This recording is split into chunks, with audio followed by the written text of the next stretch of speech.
今天给老铁们介绍这部2025最新美国恐怖片《地狱无血脉》。二傻睡到半夜，他被惊醒，开灯一看，床头柜上又出现一个红色的小球，哇塞，简直是阴魂不散了！气得二傻戴上眼镜，抄起一把铁榔头，拿起手机打开录像功能。I don't know who's doing it, but I've got a pretty good idea why they're doing it. I'm gonna sweep the house and I'm gonna record it all.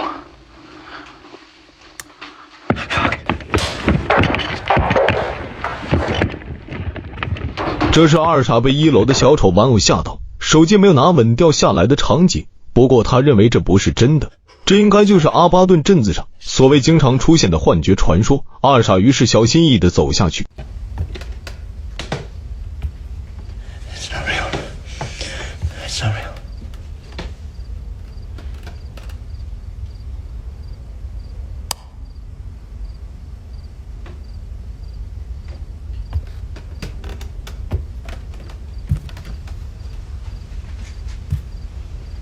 咦，这没有事情发生，二傻胆子顿时大一些，他就回头看看。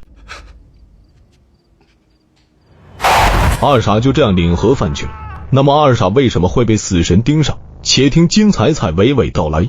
故事要从1989年讲起，在卡迈克尔庄园，女主瓦妮莎是这个大家族里年轻的一代，母亲刚刚被汽车撞死，弟弟帕特异常的难受，他接受不了这个残酷的现实，口里不停地诅咒那些肇事的人会受到惩罚。瓦妮莎就想知道那些人指的是谁，帕特也不回答。几秒之后，他表示他永远放不下这些。不久，这个庄园里的人除了瓦妮莎都莫名其妙的暴毙身亡。时间来到1993年，在洛克兰县集市上的一家游乐园，晚上到点关灯下班，工作人员大傻就打算开车回家，突然身后的游乐设备亮灯了，大傻感到异常的惊讶，于是他慢慢走近一看，在台面上看见好几个红色的小球，有棒球那么大，在里面14号的位置上竟然放了一把美刀。大傻倒吸了一口气，这完全超出了他的想象。他扭头看了看，同时发声去询问一下，也没有人回应。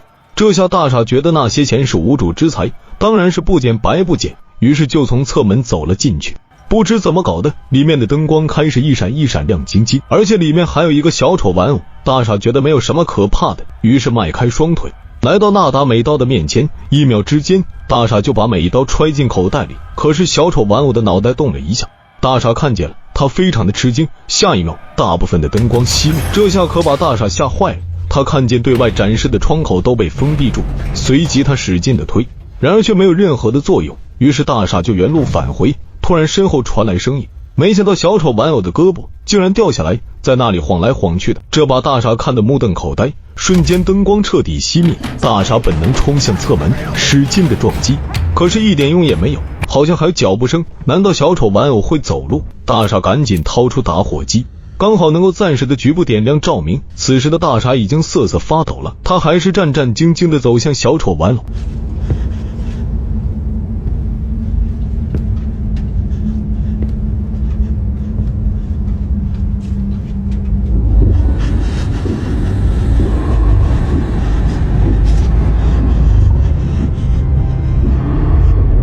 很明显，大傻被小丑玩偶搞定了。时间来到现在，瓦妮莎来到名叫阿巴顿的镇子上生活，不过她已经有些神经兮兮，而且她会定期去看心理医生。可是医生无论怎么心理治疗，对她来说用处不大。她经常能看见家族里的人死前的场景，有时她也搞不清究竟是梦境还是现实。治疗完毕，他从心理医生的办公室出来，看见二傻正等着做心理治疗，两人眼神稍微做了一下交流，瓦妮莎就走了出来。不久，他在街道上的一户人家的门口看见小丑玩偶，他好奇地走近看看，这是他第一次看见这样的玩偶，骂了一句 Assholes， 然后回到公寓。同住的阿霞很关心瓦妮莎治疗的情况，还约她晚上去汽车电影院看影片。另一边，二傻回到家中就想起给瓦妮莎打电话，原来两人以前就相识，然而瓦妮莎设置了电话留言，二傻只好就说了出来。他要表达的意思是，他最近遇见一些非常奇怪的事情，他想跟人分享，他并没有疯，希望瓦妮莎能够回电。此时他看见桌子上竟然有一个红色的小球，这种球通常都是小丑表演所用。二傻意识到什么，就拿起小球快步走到屋外，远远的把小球扔出去。二傻睡到半夜，他被惊醒，开灯一看，床头柜上又出现一个红色的小球，哇塞，简直是阴魂不散了！气得二傻戴上眼镜，拿起手机打开录像功能，于是就发生片头那一幕。二傻就这样领盒饭去了。隔日，心理医生专门来告诉瓦妮莎二傻去世的消息，因为他死得过于诡异。瓦妮莎确认二傻曾经在他所开的酒吧里工作过10天，然后他就不辞而别。直到在昨天心理医生的办公室外面才见过。心理医生表示，二傻昨天在他那里治疗的时候提到过瓦妮莎，而且二傻的父亲大傻在1993年失踪在洛克兰县集市上，当时有很多人在集市上失踪，并且二傻认为瓦妮莎身上有些不一样的东西存在，这下把瓦妮莎搞得更懵逼了。他本身就有点神经兮兮的，随后他恍恍惚惚地走在街上，就像是祥林嫂似的，嘴巴不停地喃喃自语。不久他又看见那个小丑玩偶，走过去看了一眼，什么也没有说，扭头就走了。可惜他并没有看见小丑玩偶竟然动了。哎呀，小丑瞬间消失了，死神竟然在那里乱窜。看样子小丑玩偶就是被死神操控的。瓦妮莎来到酒吧，询问小帅是否认识二傻，并且告诉小帅二傻莫名的去世。小帅表示否认，然后他就来到后面的仓库里发呆，脑子里会出现以前卡迈克尔庄园里面发生的怪事。不久，小帅来找瓦妮莎，说是有金发妹来找他。瓦妮莎出来一看，他也不认识。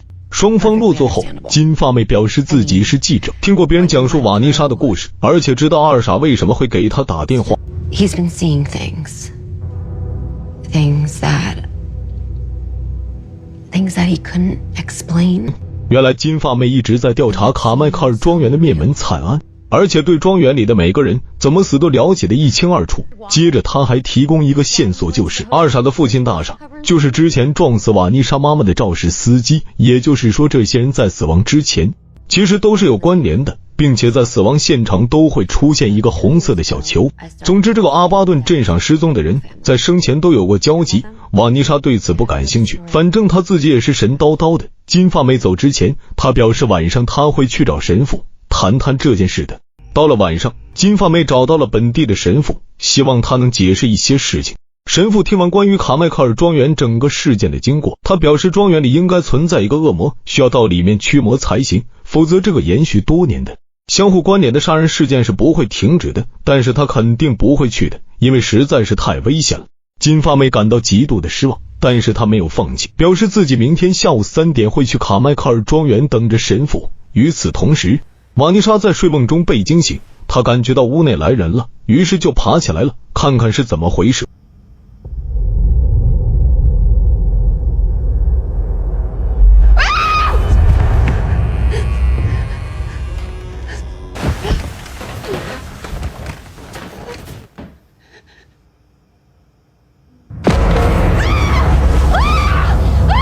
哎呀，瓦妮莎根本分不清是不是梦。问题是赶来的阿霞竟然在地板上捡起一个红色的小球，这说明那个小丑玩偶来过，确切的说是死神操控他来过。当然对于瓦妮莎来讲，她根本分不清梦境和现实。到了第二天下午，金发妹约上光明顶在庄园的外面，等着教父到来。他们等了很久，没想到教父真的来了。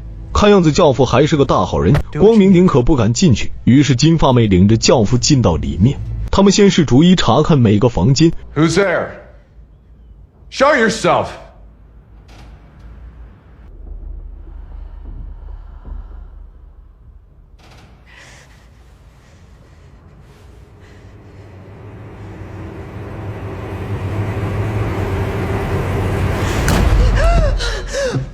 哇塞，死神就操纵那些鬼魂出来搞事情。教父就拿出十字架，他交代金发妹等下无论出现什么样子的妖魔鬼怪，一律不要看不要听，那些都是虚幻的。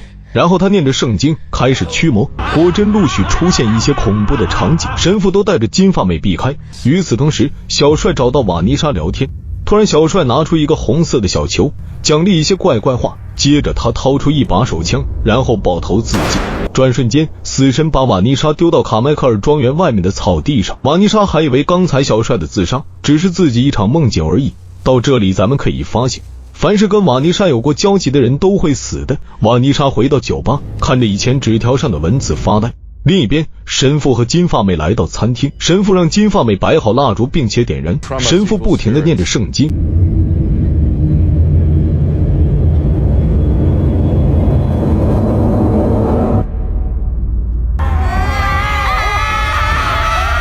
神父只好闭上眼睛不看。可是死神并没有放过神父，他的喉管被死神捏断，神父就不应该参与这件事，实在是死得太无辜了。这时小丑玩偶出现，金发妹也被灭了，最后瓦妮莎活了下来。死神继续盯着与瓦妮莎有关联的人，有一个杀一个，有2个杀一双，看样子还有续集。前面4部基本上都是伪纪录片，没想到这部竟然换成电影模式。本来这部的故事设定就是为了填补上几部的坑，可是越填越多了，恐怖场景营造的还是不错。